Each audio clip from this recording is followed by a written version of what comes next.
When it gets interesting is when state changes after the page loads. So let's add a button that's going to change it.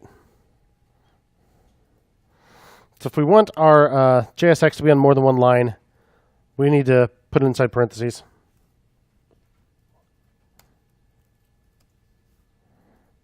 Let's add a button. Yeah. Fine.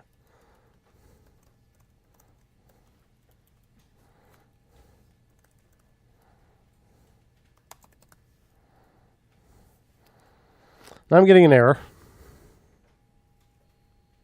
Adjacent JSX elements must be wrapped in an enclosing tag. You will probably get this error sooner or later, so it's good to know what it means. Thankfully, it is pretty descriptive. So what am I trying to do right now? My return statement is basically this.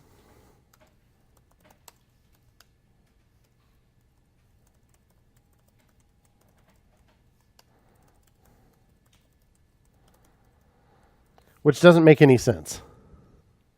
Like, you couldn't return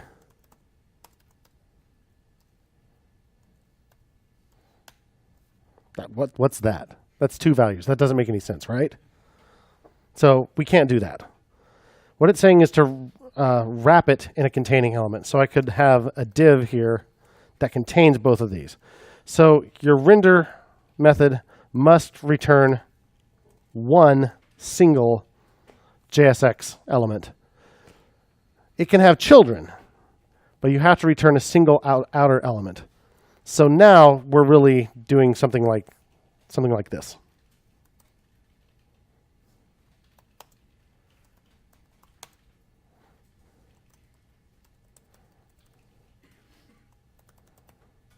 Etc.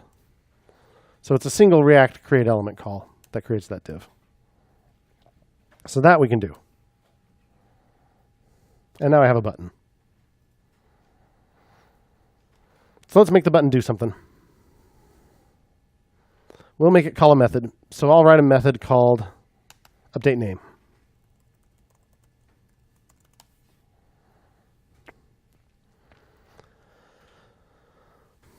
So to handle events in React, we use props that look an awful lot like HTML attributes. The syntax for props is to use something that looks very much like HTML attributes. And it's kind of the old school way. Keep in mind, this is JavaScript. It is case sensitive. And JSX is very consistent about the way it does camel case. So it is not lowercase c on click. It is capital C on click, on submit, etc. And we need to set that to something. So props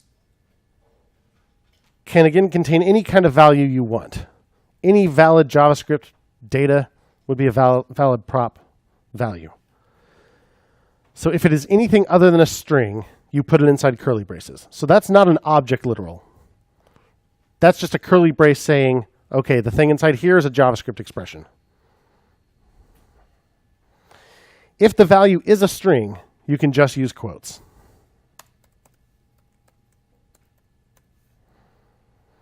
So you'll see some props have quotes, some have curly braces. If it's a string, you can just use quotes. If it's anything else, you need to put it inside curly braces and just put your JavaScript there. So I want this function right here. So this is a method, right? This is a method on this class. So that would be this dot update name. And as I hope you're used to by now, don't put the parentheses there or it'll run it immediately. You want the function itself to be the value of onClick. So what should update name do? Well, what it's not going to do is grab the H1 off the page and change its text content. We don't ever do that again. What we do is change our data and let React handle updating the UI for us. So all we need to do is change this.state.name. As discussed, we can't just say this.state.name equals something else, because that will not trigger a new render of the page. That will not update the UI. Instead, we have to call the method this.setState.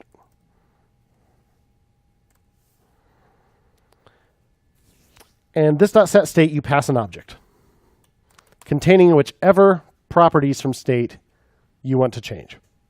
So I want to change name. So I'll say name equals Kate.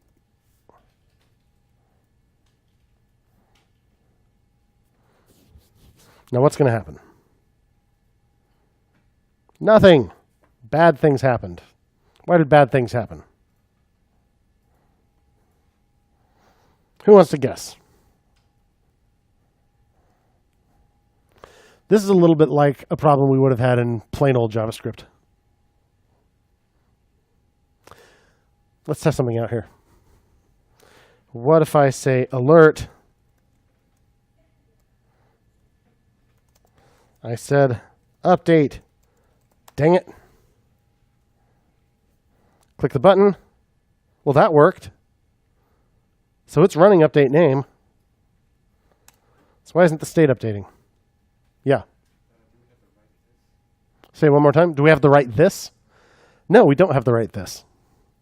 We do not. We have to make sure this is the right thing inside update name. 2 ways we can do this that we know of. There's a third way that I'm not going to tell you today. Because let's try to only learn 10 new things at a time. So we could do this.update name bind this. Totally works. Woohoo. Or, and I like this slightly better, we can make our event handler just an arrow function that then calls this.update name. And then we're calling it like a method. And that works too.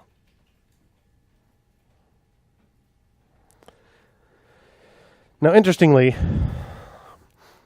the issue is, again, that we have a callback that gets called somewhere else, and so the binding of this does not follow it. But it's not an actual DOM event handler. So the value of this inside update name was not the target either. It was the global object window, which is completely useless to us. So a little trivia for you there, but we're going to, of course, go out of our way so that that's never actually happening. So we'll use an arrow function inside there.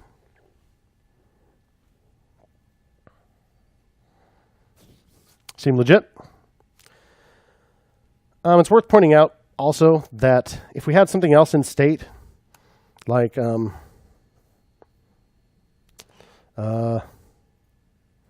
you have for lunch?